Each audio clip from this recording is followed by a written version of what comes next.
Al-Kahf, the cave, is chapter 18 in the Quran. This Meccan chapter tells 4 unique stories. Each deals with a different type of fitna, or test from Allah. The first story is about the people of the cave. Their faith was tested by Allah, as they were surrounded by a pagan society that worshipped idols. The second story deals with the fitna of wealth.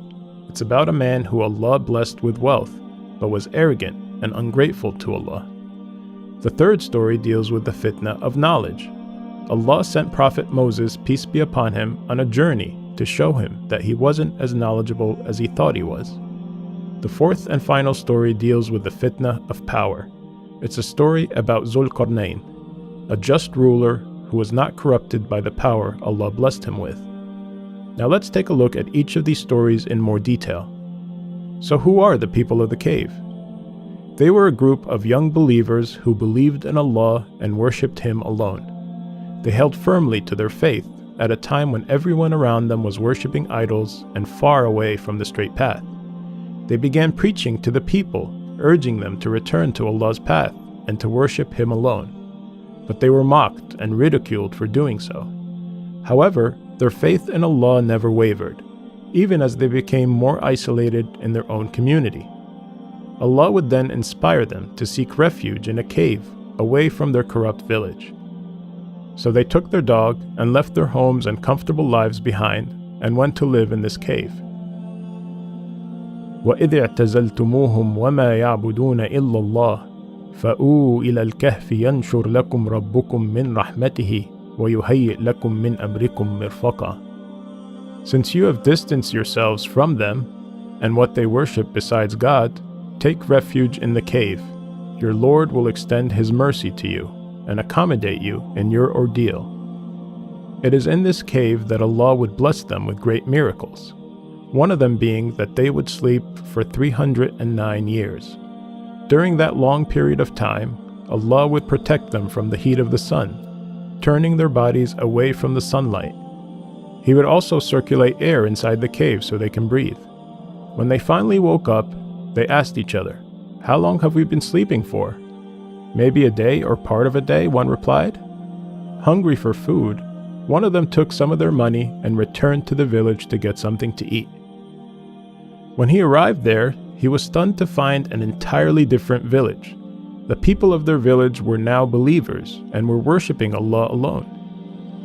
He would come to realize that the money he brought with him to buy food was old and useless. They would then come to realize that Allah intervened to protect them at a time when everyone around them was corrupt and worshipping idols. Allah preserved their bodies and resurrected them when the people of their village were back on the straight path, worshipping Allah alone.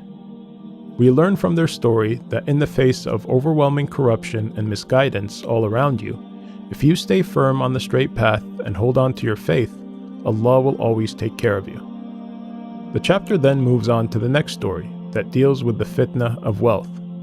It's a story of a man that Allah blessed with 2 beautiful gardens and a river that flowed between them. And even though he became very wealthy, he was ungrateful to Allah and never acknowledged Allah's role in his prosperity. One day, he invited a friend who was less fortunate than him. He wanted to show off his wealth to this poor man, so he gave him a tour of his property, boasting that his land will never perish and that there is no day of judgment. His friend would challenge him, reminding him that Allah is the one who created him from dust and made him into the man he is today. "If only you had said when you entered your property, 'This is what God has willed,' there is no power except with God," said the poor man.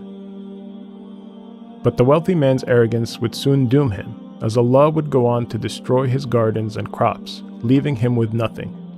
Allah would then remind us that this world is temporary, and regardless of how blessed we are, nothing comes close to the everlasting reward of the afterlife.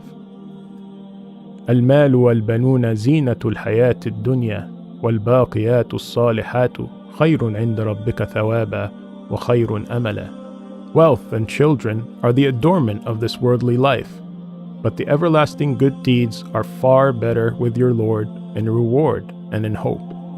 The chapter then moves on to the third story that deals with the fitna of knowledge, and that's the story of Prophet Moses, peace be upon him, and Al-Khidr, A man came to Moses one day and asked, "Who is the most knowledgeable person on earth?" "That would be me," Moses responded. So God revealed to Moses that he was wrong to say that, and there was in fact someone who is more knowledgeable than him. God instructed him to go meet this man, whose name is Al-Khidr, and that he will find him where the two seas meet. So Moses, peace be upon him, took his young servant and set out on this long journey and eventually found the right spot. فَوَجَدَ عَبْدًا مِّنْ عِبَادِنَا آتَيْنَاهُ رَحْمَةً مِّنْ عِنْدِنَا وَعَلَّمْنَاهُ مِنْ لَدُنَّا عِلْمًا. There they found a servant of ours, to whom we have granted mercy from us, and enlightened with knowledge of our own. Moses says to him, "May I follow you, and perhaps you can teach me some of the guidance you've been taught?" "You won't be patient enough with me," said Al-Khidr. "And how could you be patient with what is beyond your realm of knowledge?" Moses responded, "You will find me patient, God willing, and I will not disobey any of your orders. Then if you follow me, do not question me about anything until I myself clarify it for you." So they set out on this journey together, and they board a ship. On the ship, Al-Khidr starts damaging the ship, making a hole in it. "What are you doing?" said Moses, peace be upon him. "Are you trying to drown the people of this ship? You've done a terrible thing." "Did I not say that you cannot have patience with me?" Al-Khidr replied. Moses pleaded, "Excuse me for forgetting, and do not be hard on me." So they proceeded on their journey until they came across this boy, and Al-Khidr kills him. Moses protested and said, "Have you killed an innocent soul who killed no one? You have certainly done a horrible thing."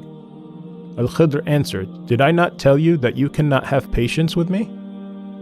Moses replied, "If I ever question you about anything after this, then do not keep me in your company, for by then I would have given you enough of an excuse."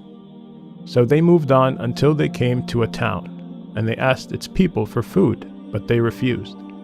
Moses and Al-Khidr would continue until they came to this wall that was about to collapse. Al-Khidr would rebuild the wall to save it from collapsing. "You know you could have demanded them to pay you a fee for fixing their wall for them," Moses told Al-Khidr. Al-Khidr replied, "This is the parting of our ways. I will now explain to you what you could not bear patiently. As for the ship, it belonged to some poor people working at sea. So I damaged it, for there was a tyrant king ahead of them, who seizes every good ship by force. And as for the boy, his parents were true believers, and we feared that he would pressure them into defiance and disbelief. So we hoped that their Lord would give them another, more virtuous and caring one in his place. And as for the wall, it belonged to 2 orphan boys in the city, and under this wall was a treasure that belonged to them, and their father was a righteous man. So your Lord willed that these children should come of age and be able to retrieve their treasure, as a mercy from your Lord. I did not do it all on my own." This is the explanation of what you could not bear patiently. Allah wanted to teach Moses a lesson that we do not always have the knowledge of why God allows certain things to happen, things that may appear to be bad as it unfolds, but in reality, it's for a good reason. Now we come to the final story of this chapter, which deals with the fitna of power. It's the story of Dhu'l-Qarnayn, known as the man of the 2 horns. He was a righteous king who traveled far and wide. He was an honorable and just ruler, whom Allah blessed with vast land and tremendous power. إِنَّا مَكَّنَّا لَهُ فِي الْأَرْضِ وَآتَيْنَاهُ مِنْ كُلِّ شَيْءٍ سَبَبًا. Surely we established him in the land, and gave him the means to all things. So he set out on journeys to the far east and far west, where he helped guide people to the straight path, brought them prosperity, and ruled over them with justice. Then he traveled a 3rd course, حتى إذا بلغ بين السدين وجد من دونهما قوما لا يكادون يفقهون قولا. Until he reached the pass between 2 mountains, he found in front of them a people who could hardly understand his language.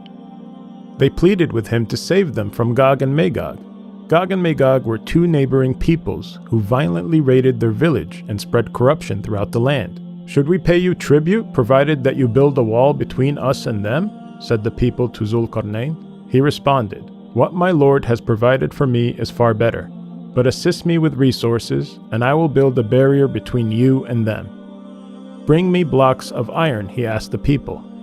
They would fill the gap between the two mountains with iron, making it red hot, and pouring molten copper over it, making it near impossible to climb or penetrate. فَمَا اسْطَاعُوا أَنْ يَظْهَرُوهُ وَمَا اسْتَطَاعُوا لَهُ نَقْبًا. And so the enemies can neither scale nor tunnel through it. He then declared to the people, "This is a mercy from my Lord.